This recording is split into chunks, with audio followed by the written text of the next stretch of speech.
Hello and welcome. My name is Carl and this is Just the Way It Is. And today we're doing a little standalone episode for a Yamaha XT250 from the year 1980. Now this is a single cylinder, 250cc's 4-stroke, and this bike, this is a third generation owned bike. So originally the bike was owned by the mum. It passed from the mum to the son, which is the current owner, Mario. Thank you very much for letting me film the bike. And Mario's thinking about now passing this on to his son so that he can take his motorcycle test. So Nico, if you ever watch this, you be careful with your dad's bike. We've done a lot of work to this over the last couple of years. You be careful with it. So a 1980 XT250. So what are we looking at today? Well, this particular customer, Mario, would like to take it from 6 volts to 12 volts. And why would you be doing that? Well, the thing is, the headlights, the indicators, the side lights, everything was measured in candle power and not lumens. And if it was like me, I used to sit at the end of our drive and we were going from a small village to a small town, and that's where I'd go to meet my friends in the evening, and I would wait until a car went past and I'd pull out and I would follow the car so I could see where I was going. But this is the sort of thing that you have to deal with old motorcycles that are running 6-volt electrics. So when Mario asked me would I help him with this bike, I jumped at the chance because I haven't done one for a very long time and I thought it would be an interesting video. So with this sort of job, you've really got 3 routes. The most cost-effective, cheapest way to do it is to sort out the electrics that you currently have on your motorcycle, and that is sort out poor connections, battery connections, make sure the cables haven't corroded, and battery technology has really gone on leaps and bounds in the last 10 years. So if you don't want to spend much money, the thing to do before you think about converting from 6 volts to 12 volts is think about investing. If you've only got a small amount of money, invest in a really good quality, new, high capacity 6-volt battery, and make sure all of your connections, your electrical connections, are in good order. Just that one little job can make quite a difference. It's not a huge difference, but it's enough to make your indicators that bit brighter, your tail light and your headlight just that little bit brighter. So if you're short of money, and maybe this is your first bike, or you're a father who's preparing the bike for his son or for his daughter, that's the most cost-effective, easiest route to take. Now the second route is to actually change it from 6 volts to 12 volts. Now you have 2 routes. The full way to do it is to change the stator, which is the generator. This is the part of the bike that generates the electrical power. Now these were originally all designed to be 6-volt systems. But some of the Japanese bikes, some of the systems are interchangeable. So if you've got the time and the money, you could also change the generator and change the wiring harness and change it completely, fully from 6 to 12 volts. But that involves quite a lot of work and quite a lot of expense. You're going to need a donor bike of a similar year and capacity, and you're going to need to change quite a lot, including the wiring loom. Now the second option, which kind of sits in the middle of the 3, you've got just changing the battery, you've got the full-on removing and replacing the generator or the stator and the wiring harness, and you've got an option in the middle, which is what we've decided to do with this bike, which is just changing all of the bulbs. That's the indicator bulbs in the back, the tail light, the headlight, the instrumentation bulbs, and the rectifier and regulator, and changing that from 6 to 12 volts along with a new battery, also going from 6 to 12. So in this video, I'm going to take you through step by step what you'll need to do. It's fairly easy. You're not really going to need any specialized tools, any special equipment. You don't need a great deal of know-how and knowledge to do this. It really is a fairly straightforward, simple process. The only thing is, take your time. You're going to be taking off a lot of electrics, a lot of connections, and just take your time and go slowly. And as long as you do that, and if you've got any doubts, use some masking tape right on the colour of the connection or the cable that you're removing and put it on that cable so that you don't forget where you are. But it is a fairly simple job. So all it's really going to involve is a change of battery from 6 to 12 volts. We're going to change the indicator relay from 6 to 12 volts. We're going to change all of the bulbs. That's all of the bulbs, including the dashboard illumination bulbs, from 6 to 12 volts. And we're also going to change two important parts. Now, technology has moved along in terms of electronics. There is a voltage regulator and there is a voltage rectifier. And on these early bikes, these were two entirely separate different modules. They're quite small. I'm going to show you where they're located on this bike, but they're two modules. Now, on the modern kits, these two modules are now combined into one module. So what you're going to replace is both of these original separate parts, the rectifier and the regulator, with one combined unit that does both jobs. So it's going to rectify, in other words, it's going to take the electrical power that's generated by the stator motor, let's call that in simple terms an electrical generator, and that generates AC voltage, and we're going to convert that from AC to DC. And then we need to control the voltage so that the voltage doesn't go too high and damage the battery. That's the voltage regulator. So both of those jobs are now done by one module. So as we go through this video, I'm going to show you the different steps. Things like removing the seat and removing the fuel tank. There's really not much point you watching me do it. They're really easy. Seat comes off with 2 bolts. Fuel tank's even easier. One 10mm bolt underneath the seat. And you're going to disconnect the fuel line and the fuel tank lifts straight off. So a couple of steps in the process, I'm just going to explain what you need to do, and then the rest of it I will show you with videos and pictures so that you can follow it all the way through. So this is just a quick overview of the parts that we're going to use in this particular project. So starting on the right hand side, we are going to be replacing the headlight bulb. Because the mounting mechanism for the headlight bulb is different, we also need to change the headlight. So we're moving to a HS1 type mounting mechanism, and we also need to change the headlight. Now the early bikes don't have a side light in the headlight, in which case what you would use in terms of the wiring loom is just a straightforward one, something very simple like this.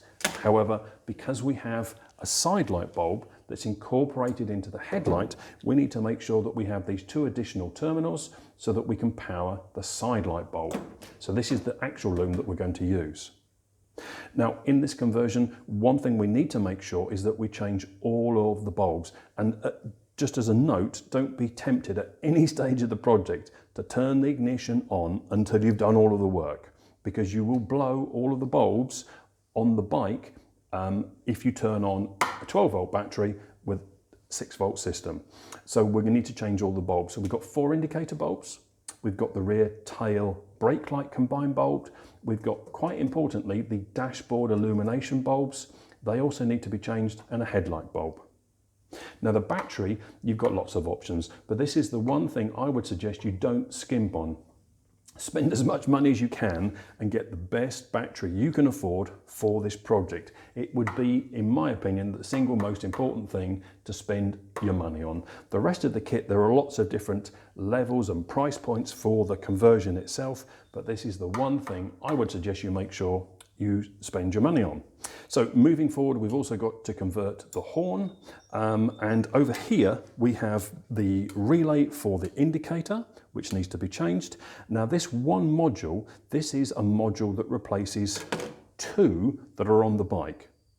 Currently on the bike you have a stator, let's just call it for simple terms a generator, and it generates AC voltage. That voltage has to be regulated and it has to be rectified, and that's 2 separate processes. Currently on the original bike is performed by 2 separate modules. So this new module is going to replace both of them and do both jobs in one. Very clever idea, and technology has really moved on. This particular customer also wants the steering lock replaced. The steering lock on the bike is currently broken, so we need to change that out, which of these parts here, and we're also going to fit a new key and match it for under the seat. So this is just an overview of the parts that we're going to use in the project. At the end, I will do individual photos of all the individual elements with their part numbers so you can see what we've used in the project, and I'll also lay out all of the tools that we've used so that you can make sure that you've got not only the parts that you need, but the tools that you need to complete this project. Okay, let's get going. So before we start anything to do with electrics, we need to disconnect the battery. And on the XT250, the battery's on the left-hand side behind this cover. And it's really very easy. It just pops off on the top and the bottom to reveal the battery. So we're going to disconnect and remove completely the battery. While we're there, we're going to have a look and make sure that the connections that we can see and that the wires we can see are in a good condition. So as you can see from this particular bike, this is the reason why we're changing the steering lock. The lock's been broken at some stage, possibly somebody's lost the key, they've jammed a screwdriver in and they've broken the lock. So the owner wants to replace this and put back a lock and a key that works. Now it is possible to replace the steering lock without taking the gauges or the headlight off. However, because I've got to remove the gauges anyway for the 6 volt to 12 volt conversion and change the bulbs in both of the illumination dials, and I need to take the headlight off, I'm going to take everything off just to make life easier and simpler. The locking mechanism itself, as you can see from this, is only held secure with 2 bolts. So it's relatively straightforward and easy to change, and you've just got a connector you've got to swap over once you've installed the new locking mechanism. The one thing you need to be careful of is the locking mechanism is only held on by 2 bolts. These are the bolts that you need to get. These are the original Yamaha ones, and this particular owner has wanted original parts fitted. But the one thing you have to be careful of is this is what is called a shear bolt or a snap bolt. I'll see if I can get that in focus. And basically what that means is when you do this up, as you tighten it up from underneath, once it gets to a set torque setting, the top snaps off, and that's how they're designed. They're a security bolt. So they're either called shear bolts or snap bolts. So when you're refitting everything, do not tighten these up until you've checked everything is fully mounted correctly and working, because once that top snaps off, the only way to get these bolts out of these 2 points which come in from underneath is to drill them out. Now I've just had a quick look underneath the bike and I'm quite lucky today. This has obviously been changed. This is not the original lock. It's been replaced at least once, and the person that's fitted the replacement lock has not used these original Yamaha security bolts. So I've just got ordinary Allen keys or Allen heads to remove, which will make removing much simpler and easier. What I would normally have to do is remove the light clusters and the headlight and then drill from underneath and drill out these threads. It's a lot of extra work, but I've been quite lucky with this one. So let's get on removing the next set of parts. So to remove the instrument cluster, it's relatively straightforward. We've got 2 bolts, one this side, one on the left. These both need to be undone and removed. And then behind the rev counter, we've got a rev counter drive cable, and behind the speedo, we've got a speedo cable. So those 4 things need to be removed. Once they're removed, all that's left is a small wiring cable that goes from the pair of these into the headlight assembly. So let's get those apart next. So to remove the headlight, the first thing we need to do is unbolt this. This is 10 millimeters, and the 2 headlight bolts on the side are 12 millimeters. So we're going to undo this, loosen the headlight so that we can get at the nuts on the opposite side inside the headlight cowling for these 2 12mm bolts, and then we can completely remove this assembly. So now that we've removed the 2 bolts on the back of the headlight so that we can swivel and drop the headlight cone out of the way, we don't want to remove all of the wiring loom, but the instrument binnacle or the dashboard has 2 cables, one to the left, one to the right, and also there's an ignition barrel loom as well. So those 3 we need to disconnect and feed carefully through the back of the headlamp assembly. We don't need to remove it completely. Don't give yourself extra work. So once we've removed the 3 main connections, which are these, you can see inside, there are a couple of extra connections we need to take out the way at the same time, but then the whole headlight assembly, the whole instrument cluster lifts straight off, and we've also removed the cable that goes to the steering lock, which is the job we're going to change next. Now we've got the instrument cluster completely off and out the way, we've got much easier access to these two bolts. Now, as I mentioned earlier, I've been very lucky, and they aren't the shear off bolts that were originally fitted by Yamaha from factory. And what these actually turn out to be are Torx 30. So this should be relatively straightforward. Yeah, they're not very tight even. So what we're going to do, we're going to remove the left-hand side, we'll go over to the right-hand side and also remove that, and then the steering lock mechanism will just lift completely off, nice and easy. So let's have a look.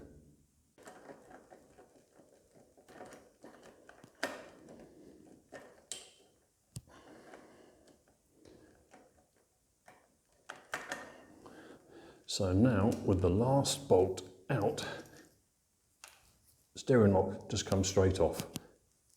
Straightforward swap, and in fact the locking mechanism has been removed from this at some point from the look of it. It's no longer present in the center, so this has been took apart and removed probably when they broke or lost the key in the first place. So we can just replace that. So the refitting of the replacement steering lock is fairly straightforward. It's just the reverse of what we've already done. The only thing you've got to just be careful of are these snap off or shear off bolts. This is an external 5, this is an E5, that's the correct socket for the correct Yamaha one. So all we're going to do, we're going to do them up loosely to start with on both sides, do the rest of the conversion, fit the new regulator rectifier, refit the battery, the new 12-volt battery, and carry on with the rest of the conversion. And once I'm happy that everything's working as it should be, the steering lock's working and everything works, then I'll do that final twist with this E5 socket and snap those heads off, holding that absolutely tight. So let's move on. So now we've got the steering lock on, it's just nipped up. These bolts are not tight. I repeat, these are not tight. We're going to do this is the very last job once everything else is finished. While we're working on the front, we're going to do the headlight in a moment. What we need to change out while we're working on the front for the 6-volt to 12-volt conversion is change the bulbs. All of the bulbs on the bike have to be changed from 6-volt to 12-volt, otherwise they will blow when you start the bike up. Because these indicators screw into plastic housings, it's very unlikely with the XT that these are going to be seized in. Some of the older bikes have a metal housing and sometimes these bolts can seize in. But these are just really straightforward and easy. And as you can see, this is the old style 6-volt bayonet fitting, and we're going to replace that with the new style 12-volt. So while I'm at it, I've just changed the indicator bulbs on the front. I'm going to change the rear so I don't forget to do them.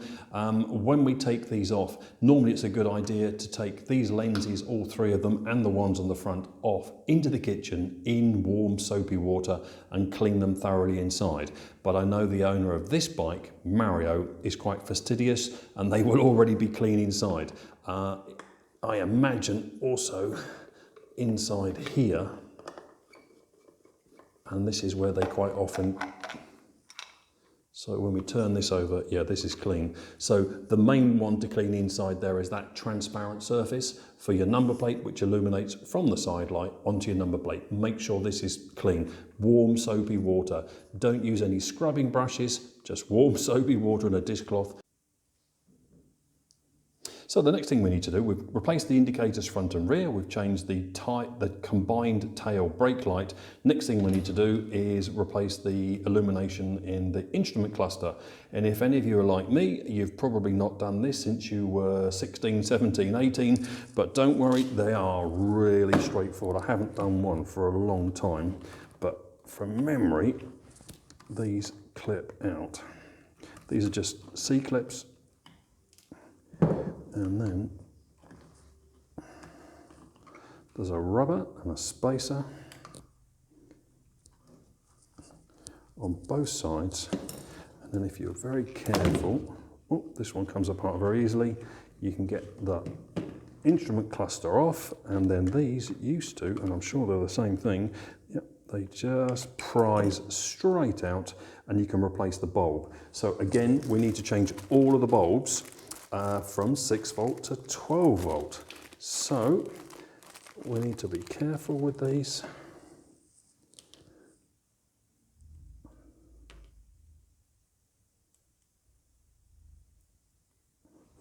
And before, as I showed you earlier on, always wipe your fingerprints off bulbs before you reassemble them.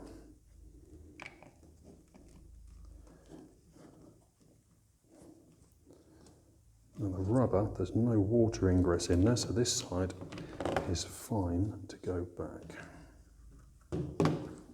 And all we do is just make sure the threads that are sticking up, or rather the posts, are central. These push back down on, like so. Clip in. Clipping. This is like watching paint dry, isn't it? This must be terrible for you to watch. I'll probably speed this up so that you... And then we carefully lift this off. Now, yeah, one of the caps has come off. That's a blanking pack. So we've got 4 bulbs. This has not been taken apart in a long time. Cobwebs and spiders. So all we're going to do, we're going to gently prise these out. 1. And do not get them back in the wrong way around. So do them in order. Have it clear in your head which ones you're going to do. So we're going to replace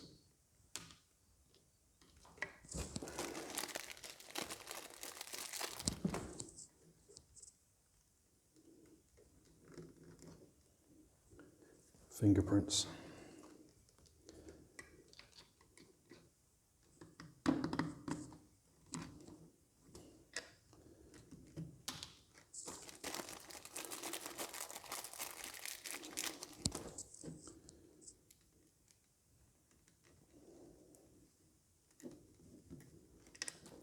So it might just be easier to take these out while I'm here.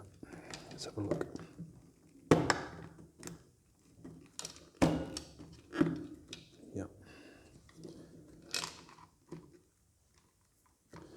This is obviously the blanking plate that should be in there.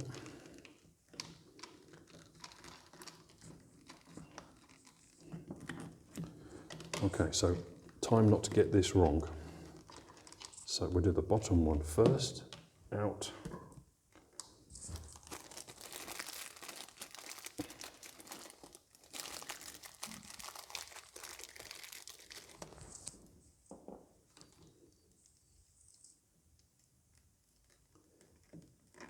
In, out, in, again, fingerprints. Always take your fingerprints off and then refit in the same order you took them out. Make sure they're pushed all the way home. You can't really get this job wrong. So, in terms of pushing them all the way home, you'll feel they slide in because they're rubber into a plastic housing. They just fit all the way in. So we are ready to refit this through here.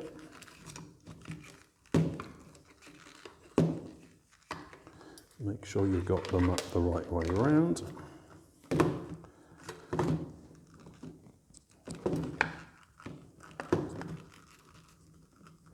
Line your posts up.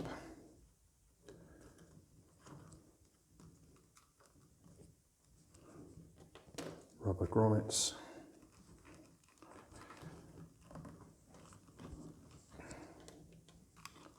Washers. And your pins. Gosh, this has been painful to watch, I'm sure. Okay, so now we've got our instrument cluster with new bulbs ready to refit. So let's move on.